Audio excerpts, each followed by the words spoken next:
আমরা আজকে কি শিখবো? Past perfect tense. কি tense? Past perfect tense. Past perfect tense. আচ্ছা দেখো, এই পাস্ট পারফেক্ট টেন্সটা হচ্ছে এই টেন্সে দুইটা কাজ হয়।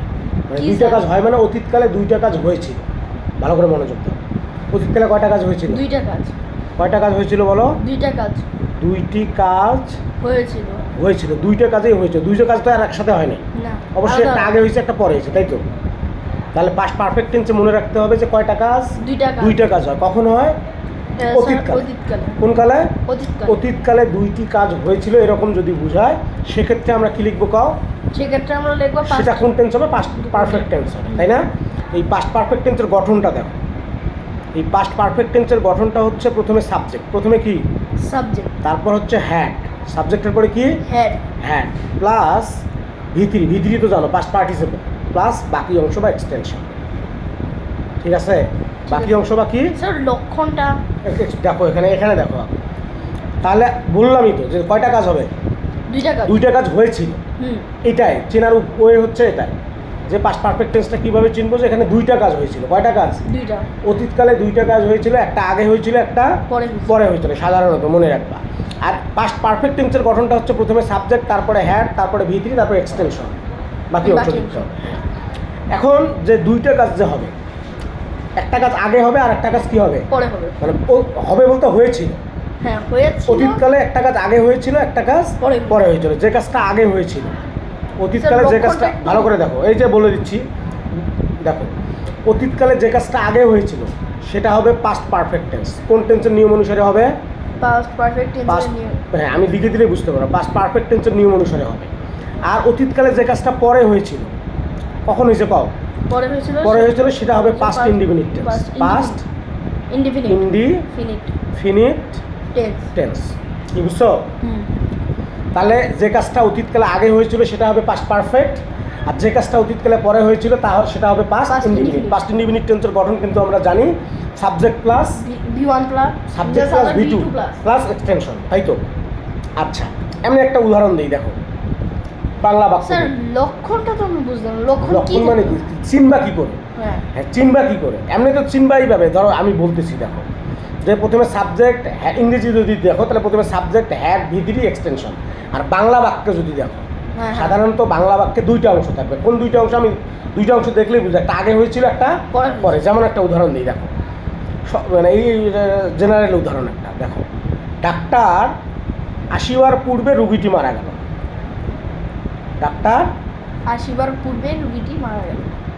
পূর্বে রোগীটি মারা গেল। ডাক্তার আসিবার পূর্বে রুগীটি মারা গেল। একটু খেয়াল করো, এখানে কিন্তু দুইটা কাজ হয়েছে অতীতকালে। কোন কালে? দুইটা কাজ। বলো তো যে কোন কাজটা আগে হয়েছে? কও। স্যার ডাক্তার আসা, মানে ডাক্তার আসিবার পূর্বে রুগীটি মারা গেল, কোন কাজটা আগে হয়েছে? স্যার ডাক্তার আসা না, পূর্বে মনে হচ্ছে রোগীটা আসছে, আসার আগেই মারা গেছে। ভালো করে শোনো, রুগীটা ডাক্তার আসিবার পূর্বে রুগীটি মারা গেল। রোগীটা হচ্ছে রোগীটা আগে মারা গেছে, মানে ডাক্তার নাই আসতে রোগী কি হয়েছে? মারা গেছে। তার মানে কোন কাজটা আগে হয়েছে? কও। স্যার রোগীর কাজটা আগে হয়েছে, মানে রোগী মারা যাওয়ার কাজটা আগে হয়েছে। তার মানে যেটা আগে হয় সেটা কোন টেন্স? কও। সেটা হচ্ছে past continuous, past perfect tense. কোন টেন্স বলো? Past perfect. যে কাজটা আগে হয়েছিল সেটা হচ্ছে পাস্ট পারফেক্ট, আর যেটা পরে হয়েছে সেটা পরে হয়েছিল সেটা কি? Past indefinite tense. কি বুঝছো ব্যাপারটা? এখন চিনবা না? তুমি যে লক্ষণ বলতেছো, বুঝছো তো? আচ্ছা, আরেকটা উদাহরণ দেন তো। থামো আগে, এটা এখানে দেখো। তাহলে কি বললাম? যে কাজটা আগে হয়েছিল সেটা কি হবে? পাস্ট পারফেক্ট, আর যে কাজটা পরে হয়েছিল সেটা হবে কি? পাস্ট ইনডিফিনিট, তাই তো? তাহলে এই যে এখানে একটা শব্দ আছে পূর্বে, এটা কিন্তু কনজাংশন। কি এটা বলো? কনজাংশন। তাহলে পূর্বের ইংরেজি কি? বিফোর। পূর্বের ইংরেজি কি? বিফোর। আফটার মানে পরে। আফটার মানে পরে। গুড। এই পূর্বে যদি থাকে, কি থাকে বলো? পূর্বে যদি পূর্বে থাকে তাহলে এই বিফোরের এই দিকে লিখতে হবে পাস্ট পারফেক্ট, আর এই দিকে লিখতে হবে পাস্ট ইনডিফিনিট। কি ব্যাপারটা বুঝছো? তাহলে কোনটা পাস্ট পারফেক্ট? পাস্ট পারফেক্ট হচ্ছে এটা, মানে আগেরটা। মানে এই যে রোগীটি মারা গেল, এটা হচ্ছে পাস্ট পারফেক্ট। তাহলে এটা কোথায় লিখতে হবে? পাস্ট পারফেক্টটা শুরুতে লিখতে হবে। তার মানে আমার এখানে সাবজেক্ট কোনটা? তাহলে কও। পাস্ট পারফেক্ট টেন্সের গঠন হচ্ছে subject plus had. The patient, DATIENT, the patient had died. Die মানে মারা যায়, ডাইড হয়েছে। The patient had died before. Doctor আসিবার পূর্বে, তার মানে কি? দ্য ডক্টর কেম।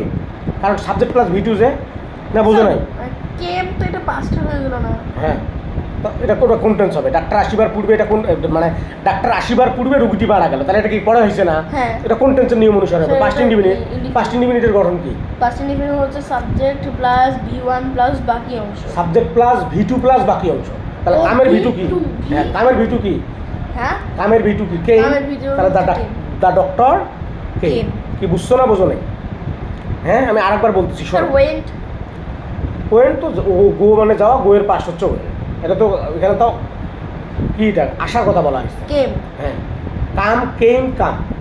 কেম কাম। হ্যাঁ, কি বুঝছো এটা? হুম।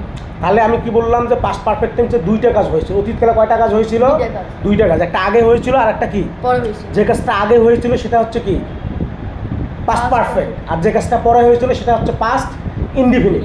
যদি বিপদ থাকে, কি থাকে বলো? বিপদ থাকে। মানে পূর্বের কথা উল্লেখ থাকে বা বিপদ থাকে, তাহলে বিপদের শুরুর দিকের যে অংশটা সেটা হবে কি? Past perfect tense. আর বিপদের পরের দিকের যে অংশটা সেটা হবে কি? Past indefinite tense. indefinite। এই কথা বুঝছো?